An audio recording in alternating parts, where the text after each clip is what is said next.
Good morning. This morning I'm going to start reading a chapter book called Flat Stanley. So if we were in school right now in kindergarten, we would be starting our continents unit. And usually when we start that unit learning about the seven continents and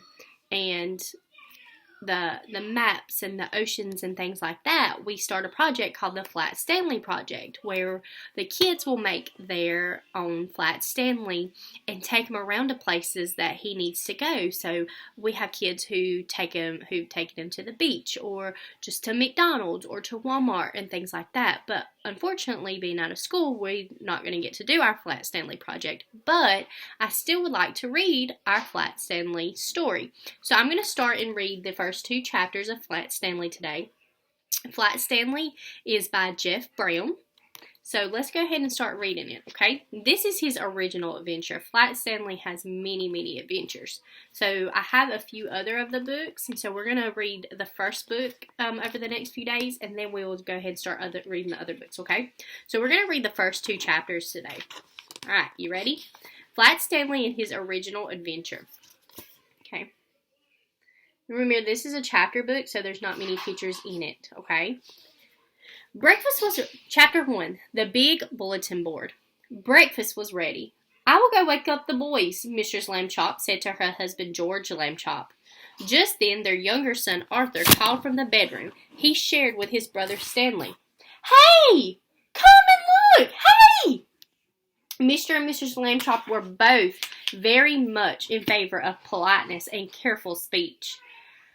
"Hay is for horses, Arthur, not people," Mr. Lambchop said as they entered the bedroom. "Try to remember that." "Excuse me," Arthur said, "but look!" He pointed to Stanley's bed. Across it lay an enormous bulletin board that Mr. Lambchop had given the boys a Christmas ago so that they could pin up pictures and messages and maps. It had fallen during the night on top of Stanley. But Stanley was not hurt. In fact, he would still have been sleeping if he had not been woken up by his brother's shout. "What's going on here?" he called out cheerfully from beneath the enormous board. Mr. and Mrs. Lambchop hurried to lift up the board. "Heavens!" said Mrs. Lambchop. "Gosh!" said Arthur. "Stanley's flat!"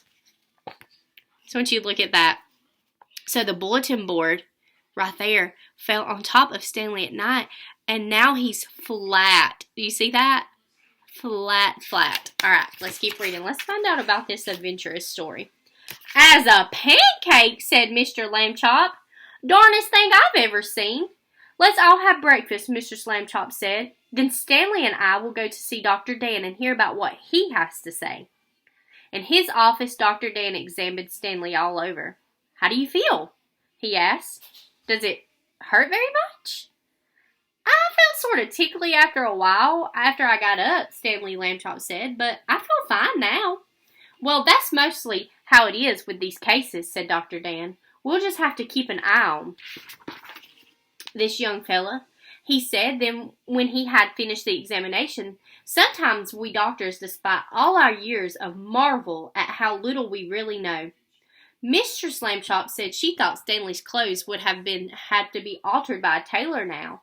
So Dr. Dan told his nurse to take Stanley's measurements. Mistress Lambchop wrote them down. Stanley was 4 feet tall, about a foot wide, and a half an inch thick. Look at him.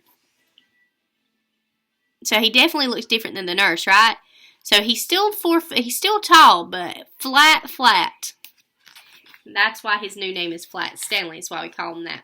All right, Chapter 2, Being Flat. Look at him. Look what he just did. Do you see what he did? His brother's mad, but what was Stanley able to do? He was able to slide under the door instead of opening up the door because he's flat. He can go through that little crease. When Stanley got used to being flat, he enjoyed it. He could go in and out of rooms, even when the door was closed, just by lying down and sliding through the crack at the bottom. Mr. and Mrs. Lambchop said he was silly, but they were quite proud of him. Arthur got jealous and tried to slide under a door, but he just banged his head. Being flat could be so helpful, Stanley found. He was talking away taking a walk with Mr. Slamchop one afternoon when her favorite ring fell from her finger. The ring rolled across the sidewalk and down between the bars of a grating that covered a deep, dark shaft. Mr. Slamchop began to cry. "I have an idea," Stanley said.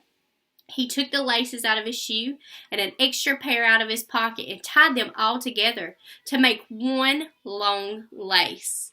And then he tied one end to that of the back of his belt and gave the other end to his mother. "Lower me," he said, "and I will look for the ring." So look at that. He's able to fit into those little holes. "Thank you, Stanley," Mr. Slamchop said. She lowered him between the bars and moved carefully up and down and from side to side so that he could search the whole floor to the shaft. 2 policemen came by and stared at Mr. Slamchop as she stood holding a long lace that ran down through the grating. She pretended not to notice them.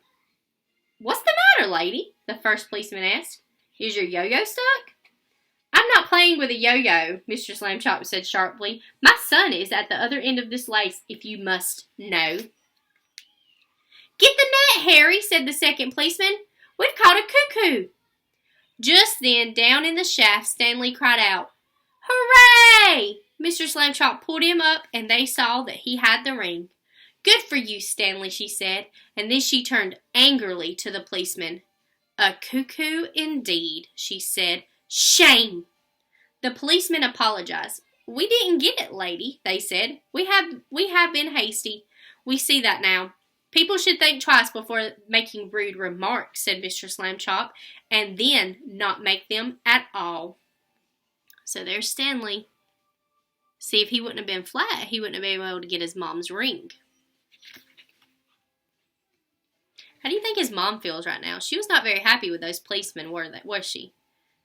Because they were making remarks and not making nice ones, saying that she was cuckoo, meaning crazy, and she wasn't. Her son was down there, but they didn't know that. So they should probably observe and think before they say things, right? Because they could have hurt her feelings. The policemen realized that was a good rule, and they said they would try to remember it.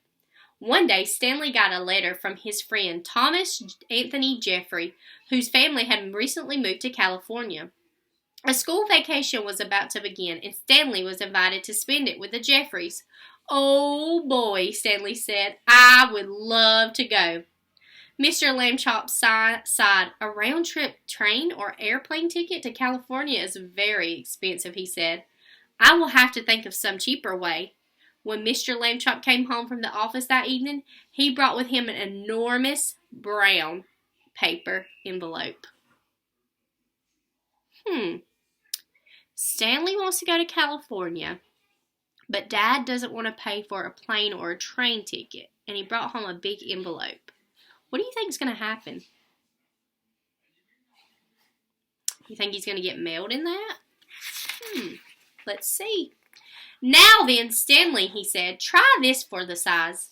The envelope fit Stanley very well. There was even room left. Mr. Slamchop discovered for an egg salad sandwich made with thin bread and a toothbrush case filled with milk. They had to put a great many stamps on the envelope to pay for both airmail and insurance, but it was still much less expensive than a train or an airplane ticket to California. The next day, Mr. and Mrs. Slamchop slid Stanley into his envelope, along with his egg salad sandwich and the toothbrush case full of milk, and mailed him from the box on the corner. See that?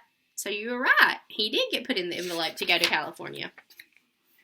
The envelope had to be folded to fit through the slot, but Stanley was a limber boy, and inside the box he straightened right up again. Mr. Slamchop was nervous because Stanley had never been away from home alone before. She rapped on the box. "Can you hear me, dear?" she called. "Are you all right?"